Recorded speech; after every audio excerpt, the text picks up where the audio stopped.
It's that time of the month again. I'm going to Six Flags. Let's get ready.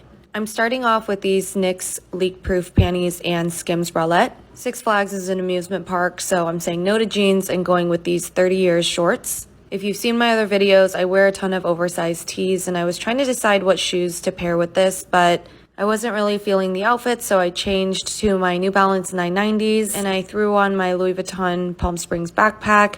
The hat is Balenciaga. It says Paris on it. It was like 95 degrees outside, so I needed to wear a hat. I tucked in the shirt, and I packed a few pads. I made sure I made my bed, turned the lights off, and I made it to Six Flags. It was a little tiring, but it was nice to go outside and get some sun. I'm back with a style hack, how to wear this top 4 ways. Number 1 is a crossover halter neck.